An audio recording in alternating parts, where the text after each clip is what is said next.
Hello and welcome back to our video. In this problem we have a system of equations. We have a minus b is equal to 12 and b divided by 2 is equal to 10. We're asked what is the value of a plus b. So to find that, we're going to have to solve for a and b. Luckily we can solve for b right away in this equation. We multiply both sides by 2. These 2's cancel out and we get b is equal to 10 times 2 is equal to 20. So we know b is equal to 20. So therefore, we can plug it into this equation and get our value of a. So we have a minus b, so a minus 20 is equal to 12.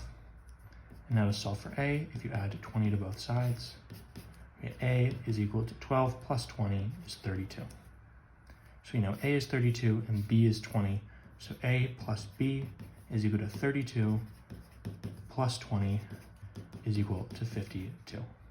So what is the value of a plus b? D, 52 is going to be your final answer. As always, thank you for liking and subscribing, and I'll see you in the next video.